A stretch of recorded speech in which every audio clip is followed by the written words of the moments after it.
नमस्ते, मेरा नाम प्रतीक्षा है और आप देख रहे हैं लल्लन टॉप। अमेरिका में राष्ट्रपति डोनाल्ड ट्रंप के समर्थकों ने चुनाव में धांधली का आरोप लगाते हुए वॉशिंगटन डीसी में मौजूद कैपिटल बिल्डिंग में जमकर बवाल काटा। लोगों की भीड़ बिल्डिंग के भीतर घुस गई, तोड़फोड़ की, पुलिस से झड़प हुई। इन झड़पों में 4 लोगों की मौत हो गई। इसके बाद वॉशिंगटन डीसी में कर्फ्यू का ऐलान करना पड़ा। FBI ने करीब 4 घंटे की मशक्कत के बाद कैपिटल बिल्डिंग को सिक्योर करने का दावा किया। इस हंगामे के दौरान एक झंडा खूब नजर आया, कन्फेडरेट फ्लैग। इसकी फोटो वायरल रही। कई प्रदर्शनकारियों को इसे लेकर टहलते देखा गया। आखिर इस झंडे की कहानी क्या है? क्यों इसे विवादित माना जाता है? इसका इतिहास जानने के लिए हमें समय का पहिया पीछे घुमाकर देखना होगा। अमेरिका जुलाई 1776 में स्वतंत्र हुआ था। उस समय अमेरिका 13 उपनिवेशों में बटा हुआ था। ये 13 उपनिवेश कानूनी तौर पर ब्रिटेन से अलग हो गए। सन्स ऑफ लिबर्टी नाम का एक संगठन था जिसके फाउंडर थे सैमुअल एडम्स। इस संगठन के नेतृत्व में ब्रिटिशर्स के खिलाफ लड़ाई लड़ी गई।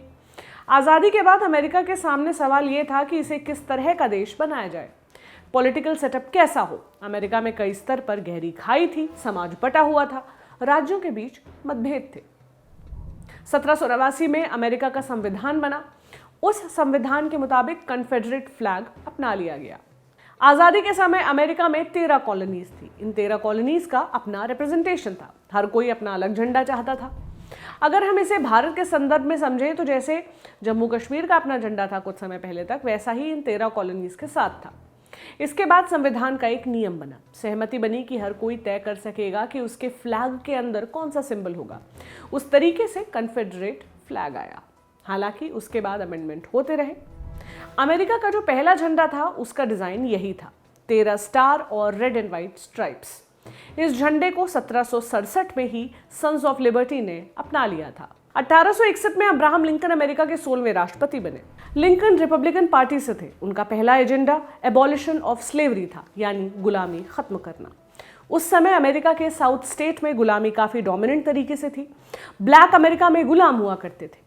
कई राज्य नहीं चाहते थे कि गुलामी को खत्म किया जाए क्योंकि उनका पूरा सिस्टम उसी पर आधारित था।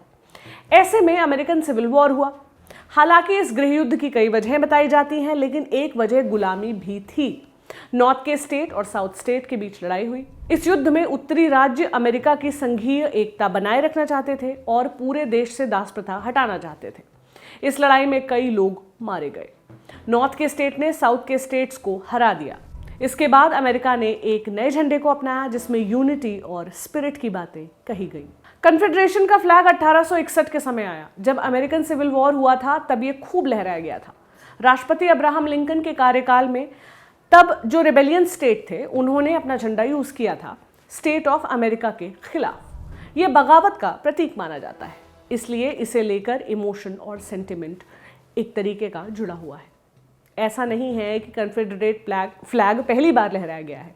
कई बार विरोध प्रदर्शन में यह झंडा लहराया जाता है। इस बार के राष्ट्रपति चुनाव में भी इस झंडे की मौजूदगी रही।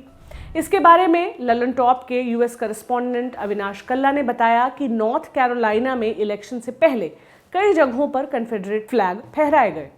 कुछ जगह उन लोगों की मूर्तियां तोड़ी गईं जो गुलामी के समर्थन में थे। भले ही आधिकारिक तौर पर ना सही, लेकिन ट्रंप हमेशा से कहते आ रहे हैं कि व्हाइट मेजॉरिटी अमेरिका में कम हो रही है।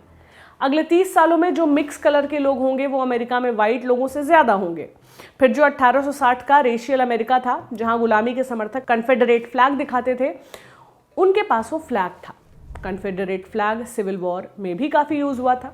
इसे लहराकर अमेरिका में आज भी लोग वही बगावती सेंटिमेंट दिखाने की कोशिश करते हैं कि अमेरिका कितना बटा हुआ है, इसलिए इसे विवादित माना जाता है। कैसा लगा आपको ये वीडियो? कमेंट बॉक्स में बताएं। अगर आप इसमें कुछ जोड़ना चाहते हैं तो भी कमेंट बॉक्स में जरूर लिखें। ये जानकारी आपके लिए लाए थे डेविड। मेरा नाम प्रतीक्षा है। शुक्रिया। फेसबुक पर क्या फैला, ट्विटर पर कौन हुआ ट्रोल, यूट्यूब की ट्रेंडिंग से लेकर इंस्टा के सब झोल, सोशल मीडिया की हर उठापटक एक जगह। सोशल लिस्ट सोमवार से शुक्रवार रात 10 बजे दी लल्लन टॉप पर।